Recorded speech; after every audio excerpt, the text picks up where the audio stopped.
Fala pessoal, sejam todos muito bem-vindos a mais um 30 Minutos para se aposentar com ações, nosso programa semanal sobre investimentos, formação de patrimônio, construção de riqueza via investimentos em ações. A gente continua nesse momento muito favorável e hoje um programa muito especial, a gente trazendo aqui uma companhia que nós já falamos aqui no programa. Hoje a gente está aqui com o diretor financeiro, os representantes da Ouro Fino SA, para quem não conhece, código da ação OFSA 3. A gente vai entender muito bem sobre o case e também entender muito as perspectivas, expectativas para os próximos semestres, para os períodos que estão vindo. Lembrando que a gente sempre traz aqui as melhores, as empresas que a gente vê aí um momento, um potencial de valorização. Hoje a gente vai deixar um pouco aqui a própria companhia se apresentar. Então hoje eu estou aqui com o Kleber e com o Bruno, que é o diretor, respectivamente, diretor financeiro da companhia, e o Bruno responsável pela área de relações com investidores da Ouro Fino SA, para que muitas pessoas aqui em São Paulo talvez não conheçam, ou já consumiu produtos da companhia, mas nosso objetivo é realmente esse, a gente trazer as companhias, mostrar não só um código de uma negociação que a gente compra na bolsa, mas para saber quem são as empresas, as pessoas que estão por trás, as plantas, a história, o sucesso e o que está por vir. Então, obrigado, Kleber, obrigado, Bruno, pela presença. Vamos bater um papo aqui. Primeiramente, acho que já vou entrar na sessão de perguntas aqui, o nosso bate-papo.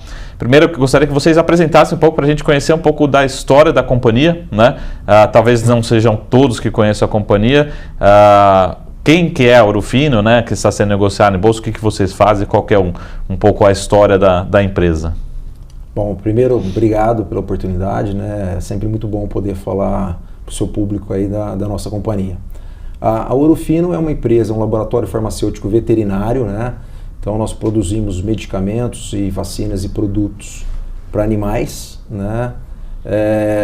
Foi fundado por dois amigos de infância, o Jardel e o Norival. Eles nasceram na cidade mineira de Ouro Fino, por isso do nome da companhia.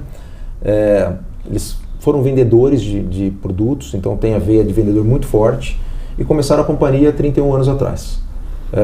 Então, assim, uma empresa que compete hoje com grandes laboratórios farmacêuticos veterinários mundiais, Nós vamos falar aí dos laboratórios que fazem os medicamentos para humanos e que também fazem para animais. Mas a Ouro Fino, com uma característica diferente, já começou única e exclusivamente voltada para animais.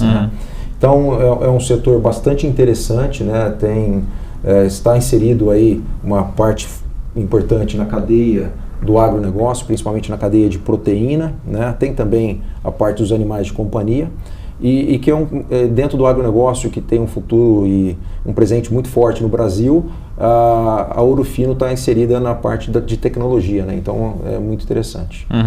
Bom, só para a gente explicar então a questão dos animais. Então a gente está falando de proteína, são principalmente quais são os dois principais mercados. Quando a gente fala mercado de companhia, a gente está falando dos famosos pets, Isso. Então é o cachorrinho que você tem em casa, o gatinho, enfim, são esses dois os principais mercados do pet. E os animais, principalmente para quem está no interior do Brasil, principalmente aqui no interior de São Paulo, é muito forte nesse mercado, Então você está falando principalmente de bovino, e outros mercados. Isso. Kleber.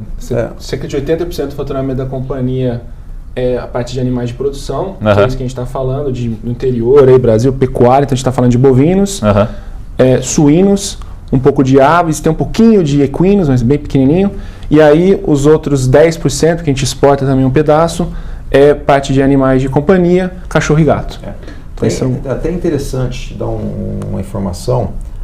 No Brasil, quando a gente segmenta o setor de saúde animal, nós temos 80% em animais de produção, que aí é a cadeia voltado para a proteína, e 20% de animais de companhia.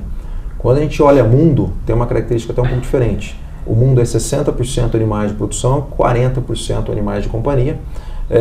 Mas isso muito da vocação do Brasil, não é que o setor de animais de companhia é menor no Brasil, ele é muito grande também, tem um maior potencial de crescimento inclusive, mas é que o Brasil tem uma característica muito forte para a proteína animal. Vocação agro-brasileira.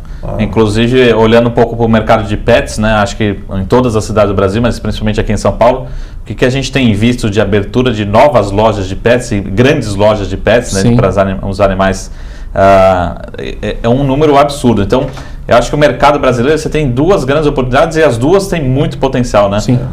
No segmento que é a origem da empresa, e no mercado de pet também, que não para de crescer, né? Os drivers de crescimento da companhia são muito positivos, né? A gente for falar de animais de produção, a gente vai falar... Primeiro, vamos falar um pouquinho de proteína, né? Quando você olha a América Latina como um todo, ela produz cerca de 17% da proteína do mundo. O Brasil é mais de 50% sozinho da América Latina, ou seja, o Brasil vai estar ali próximo entre 9% e 10% de toda a proteína mundial. Então, de fato, o Brasil é um país que tem condições de solo, de clima, mão de obra.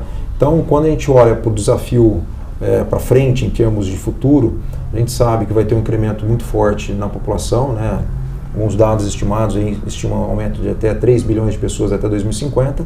E além disso, as pessoas vão ter acesso a uma comida de melhor qualidade. E a proteína vem nessa cadeia. Então a gente olha o Brasil como o grande fornecedor de proteína no futuro para o mundo, né? Por ter essas condições todas.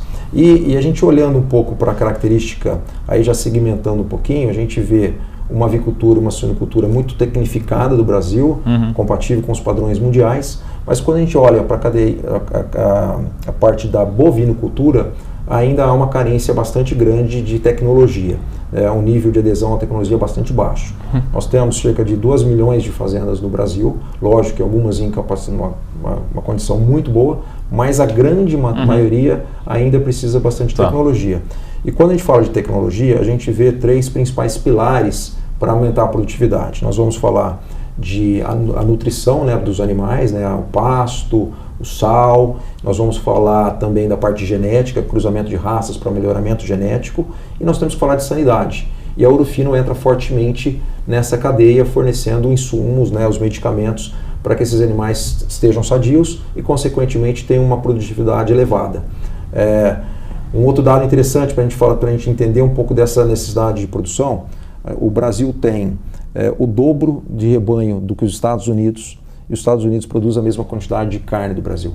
É lógico que existem diferenças desses modelos produtivos, né? Os Estados Unidos um pouco mais, o gado mais confinado, um gado mais de origem europeia, gado taurino, podem usar alguns medicamentos, alguns produtos que no Brasil não, mas mostra de qualquer forma um distanciamento muito grande em termos de produtividade e o tanto que o Brasil tem a evoluir. Então a gente entende que esse é um excelente drive de crescimento para que a nossa companhia possa capturá-la no futuro. Quando a gente vai falar de animais de companhia, a gente já tem uma questão muito diferente, né? Aí tem a questão sentimental que a gente fala hoje em dia, né? A gente costuma falar que é a humanização dos pets. Os pets, eles hoje são membros das famílias, né? Estão dentro dos nossos lares, vivendo com a gente diariamente. E por conta disso, tem acontecido também um movimento interessante, que é a população vive mais, né? Vivendo mais, ela tem uma tendência a ter, às vezes, menos filhos, e aí acabam adotando seus pets, e também para fazer companhia para eles na terceira, na melhor idade, né, digamos assim. Então, assim, é um movimento crescente. Os animais de companhia hoje são muito melhores tratados, e aí, de uma certa forma, também vivem mais, tem uma longevidade maior, e tendo a longevidade maior, eles também têm mais doenças, e aí que a Ouro Fino também entra contribuindo para a saúde dos animais. Só para a gente entender a parte do mercado como um todo, né? Apesar de ser uma empresa de saúde animal, o próprio nome, uma medicina veterinária, mas é uma empresa de tecnologia, né? Que investe muito em pesquisa e desenvolvimento. E a gente não vê, não é um segmento que você tem uma barreira de entrada muito grande, ou seja, você tem competidores, lógico, mas você não tem uma facilidade de entrar nesse mercado, né? Então, uma das características de todo o potencial de crescimento, mas é uma característica, de certa forma, resiliente pela dificuldade de você... Várias barreiras de entrada, né? Você tem toda a razão. Assim, primeiro, a barreira de entrada, você precisa registrar produtos no Ministério da Agricultura para você poder comercializá-los. Para registrar um produto, você precisa ter uma fábrica no Brasil. Então, o primeiro ponto é uma fábrica. Os requerimentos hoje de produção para medicamentos veterinários são muito rígidos, então tem uma fábrica de muita qualidade. E já falando um pouquinho a propaganda, a Ouro Fino é uma das melhores fábricas do setor, né, na América Latina. Então você tem que ter fábrica, você tem que ter uma equipe de pesquisa e desenvolvimento bastante capacitada. Nós somos um time de 110 pessoas trabalhando com pesquisa, desenvolvimento e parte regulatória. Você tem que ter expertise em fazer os dossiês por ministério, porque são muito extensos os testes, né? Você tem que, além de provar a eficácia do medicamento, você tem que procurar também a segurança do medicamento, tanto para os animais quanto para os humanos. Então, assim, são muitos testes, são testes caros. E, além disso, você também, para participar desse mercado, você precisa levar soluções completas para os produtores. Então, você precisa de um portfólio extenso. Nós temos também um dos maiores portfólios do Brasil. Mais de 100 produtos. E o Brasil, por ser muito grande, ter uma regionalização também bastante grande, você precisa ter uma cobertura geográfica do Brasil inteiro. E nós temos um dos maiores times comerciais. Então, assim, de fato, são muitas barreiras de entrada. Isso traz o segmento para um grupo de empresas. Nossos grandes concorrentes são os laboratórios farmacêuticos veterinários mundiais, como eu disse anteriormente, e é uma competição boa, mas que você tem que ser muito competente para se estabelecer nesse mercado. Bom, só para a gente falar rapidinho sobre um assunto, depois a gente já começa a entrar mais na parte dos números, mas desde quando que vocês estão abertos, fizeram o IPO? E falar rapidinho também sobre governança, que é um tema que vem ganhando cada vez mais poder de decisão do investidor, né? Questão de governança. Para a gente falar um pouco disso, depois a gente fala um pouco dos números da companhia, que já para antecipar quem está acompanhando, os números têm sido muito bons nesse ano de 2018. A gente vai falar um pouco do que a gente já mostrou antes de falar de perspectivas, né? A nossa abertura de capital foi em outubro de 2014. Alguns disseram que era loucura, né? Porque foi entre o primeiro turno e o segundo turno das eleições presidenciais, que, vamos lembrar, um ambiente bastante instável, né? Volatilidade muito grande. Mas pela história do Urufino, pelo case que nós fomos nesses 30 anos, foi um sucesso, né? Saímos pelo topo da faixa, tivemos uma procura de investidores muito grande. Então foi em outubro de 2014. E foi interessante. Do ponto de vista de governança, nós estamos bem estruturados. Nós temos um conselho de administração com 6 membros. São os dois conselheiros, né? Os 2 fundadores e 4 membros independentes. Nós temos também um comitê de auditoria estatutário estabelecido desde o começo da empresa. Até foi um pedido da Bovespa na época para a gente entrar no novo mercado, da B3. Agora. Então nós temos um comitê de auditoria também com 3 membros, presidido por um dos conselheiros de administração e por 2 membros independentes. Temos conselho fiscal também estabelecido, temos comitê de remuneração e temos também o comitê de inovação. Bacana. Bom, então vamos falar agora principalmente sobre os números recentes, né? Vamos falar sobre os principais números, né? Para quem não acompanhou, evolução de receita, de lucratividade, né? Porque tem sido muito fortes, e explicar um pouco também por que está sendo tão forte, para depois a gente falar um pouco de expectativa. Mas vamos entender um pouco desse primeiro semestre do que foi o ano em relação principalmente ao período de 2017, né? Bom, até complementando um pouquinho, acho que eu deixei uma parte importante de falar na outra pergunta, que é a questão da resiliência do nosso negócio, né, para explicar um pouco. Nós temos um negócio, de fato, bastante resiliente. Que talvez até justifique um pouco dos números, né? Vai justificar os números, por isso que eu vou retornar aqui. Né? Nós vamos falar o seguinte, quando a gente fala, por exemplo, né, falando que o nosso negócio, a maior parte é animais de produção. Dentro de animais de produção, a maior parte é a parte da bovinocultura. O medicamento veterinário ele representa de 1,5% a 3% do custo do boi. Ou seja, é um custo muito pequeno. Então, isso faz que mesmo em momentos de crise, o pecuarista não deixe de medicar os seus animais. Né? Então, isso é o que traz um pouco da resiliência. Sem falar um pouquinho da forma como nós estamos configurados, né? Aqui nós estamos em segmentos diferentes, como animais de produção, animais de companhia, em geografias diferentes, né? Um pouco mais também na América Latina, principalmente no México e na Colômbia, que é um outro importante drive de crescimento da companhia. Falando um pouco dos números, né? O mercado em si de saúde animal é um mercado que sempre teve um crescimento bastante interessante, um mercado que crescia aí na média a 9%, 8% ao ano, né?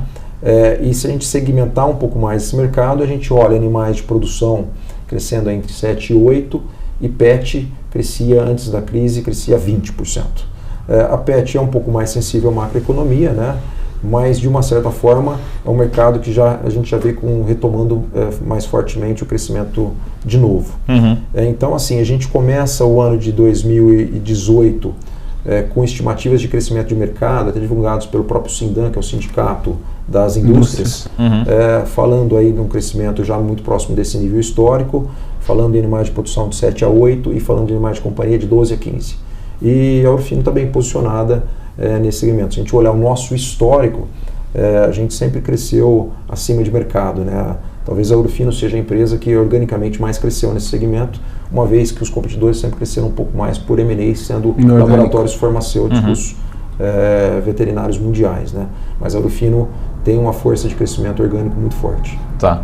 Se o Bruno quiser complementar só com uma questão dos números mesmo, de fato, vamos dos lá. Grandes números. A gente cresceu esse primeiro semestre já importante, né? A gente foi um crescimento no TRI agora 17%. Isso em receita? Receita, 19% de crescimento no semestre.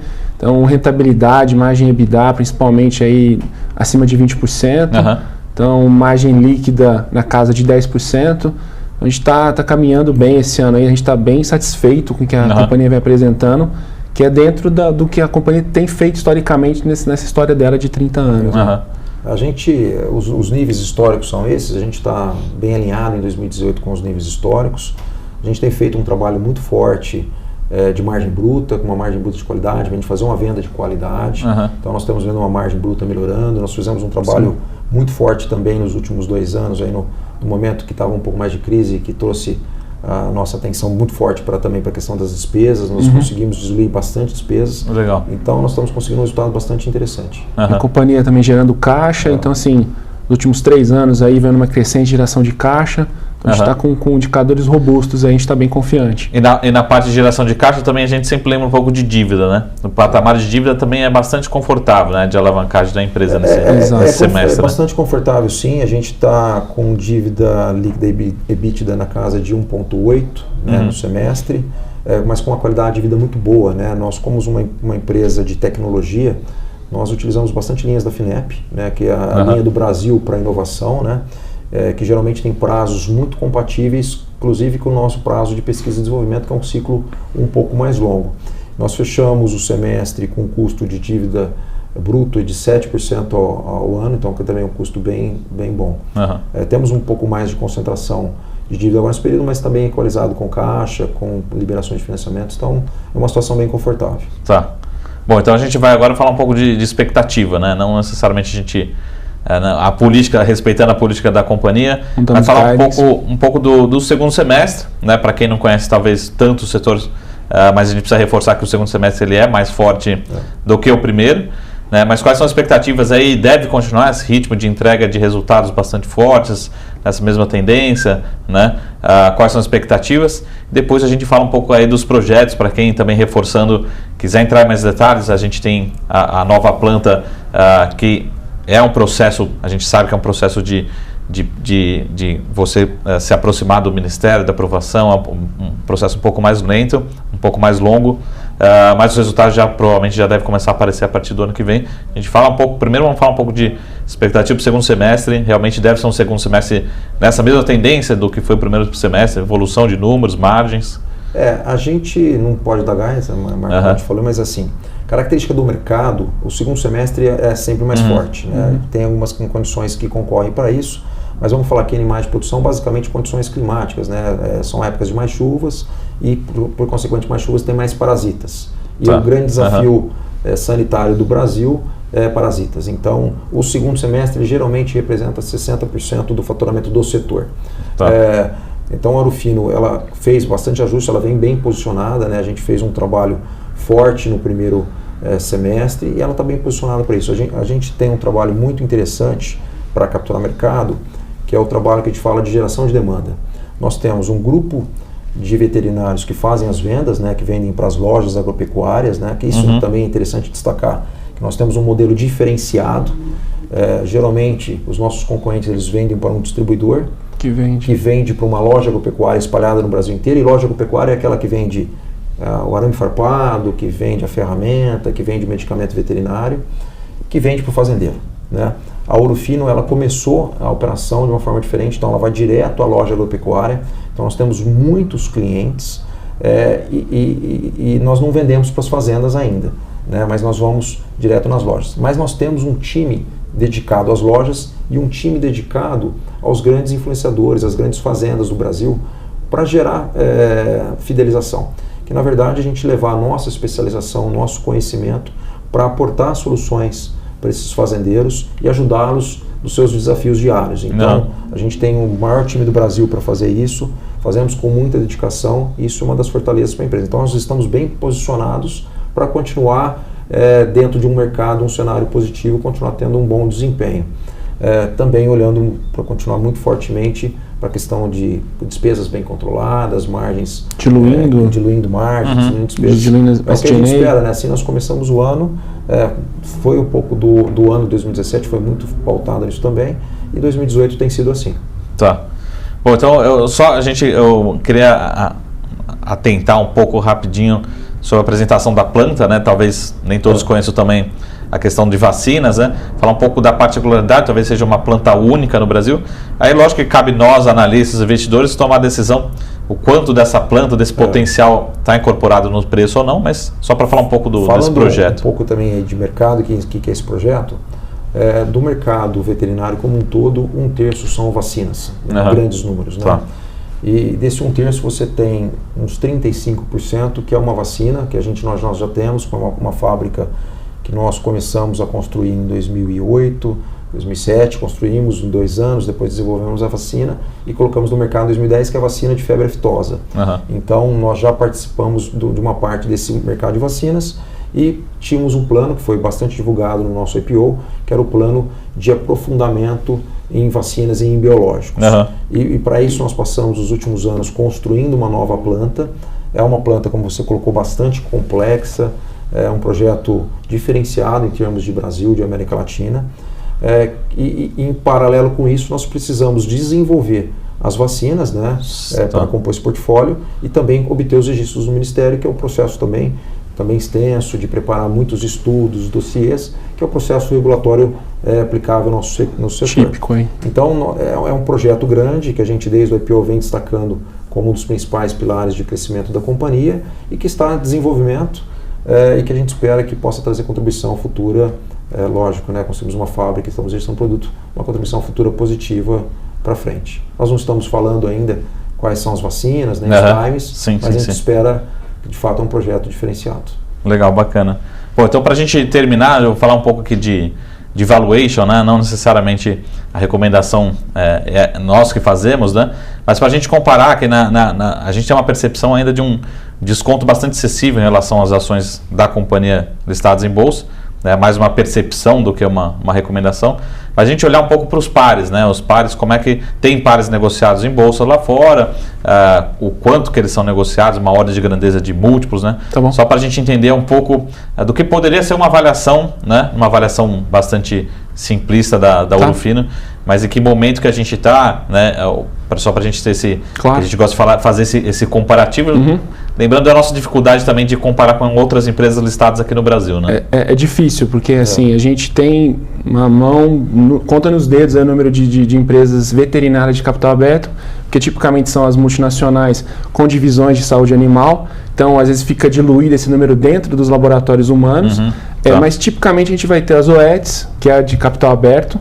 Talvez agora está num processo ter a Elanco, que é a divisão de saúde animal, Eli Lilly, assim como as OETs foi um spin-off da Pfizer, a Elanco entraria como spin-off da Eli Lilly, está acontecendo, mas para ter uma ideia que as OETs ela tem um valor de mercado de 40 bilhões de dólares, então é tradeada nos Estados Unidos, na NYSE, ela está rodando na faixa de 23 vezes EBITDA para o Enterprise Value, PI dela na faixa de 30 vezes, e a Ouro Fino hoje está na faixa de 11 vezes o múltiplo de EBITDA e na faixa de 20 vezes o múltiplo de lucro.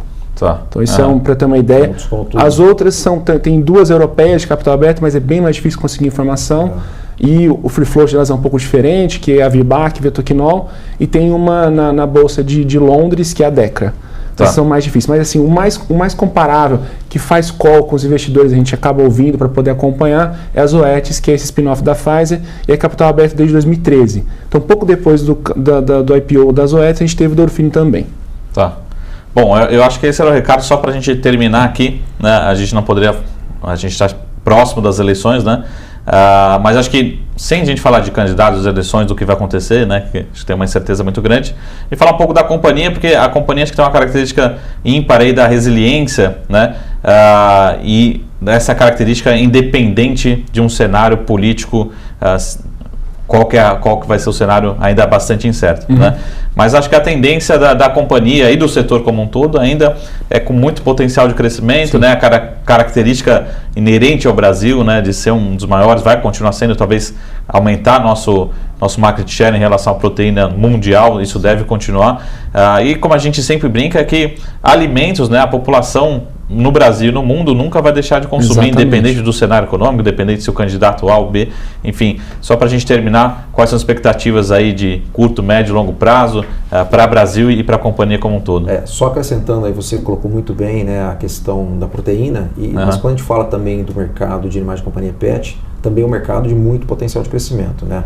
Como você falou, assim, a gente ainda está numa fração do que poderia ser. A gente tem a metade da população de animais e gatos do que tem nos Estados Unidos, nós temos 1/10 do mercado de saúde animal. Então, assim, é um mercado que tem também potencial. Se a gente dobrasse de tamanho, a gente ainda seria pequeno. Seria pequeno. Exatamente. Então, sem dúvida nenhuma, falando também de América Latina, que é o plano da companhia de internacionalização, então indo bastante para México e Colômbia como segundo e terceiro maiores mercados. Nós temos 2 subsidiárias nesses países. Estamos formando times, estamos registrando produtos, então também é um drive bem forte de crescimento, a internacionalização, num primeiro momento na América Latina. Em termos de cenário eleitoral, né, a companhia, de uma certa forma, não tem nenhuma dependência de governo, a única dependência é na parte de registro, mas é um trabalho totalmente técnico. E de longo prazo, de longo prazo. Então, assim, mais longo. Lógico que a gente quer o melhor para o país, a gente espera que entre um candidato comprometido com as reformas estruturais que o país precisa, que faça os ajustes necessários para que o país como um todo melhore. Mas a gente sempre lembra, né, que nosso negócio está bem focado, está dentro da cadeia do agro. A cadeia do agro, mesmo nos momentos de crise, é o que tem feito a diferença para o país, né, sempre a ponta positiva em termos de país, e ainda sendo dentro da cadeia do agronegócio uma parte da empresa de tecnologia, de inovação. Então a gente torce muito para que a gente saiba escolher o melhor candidato para o bem do país, mas com pouquíssima dependência ou quase nenhuma dependência diretamente na nossa companhia.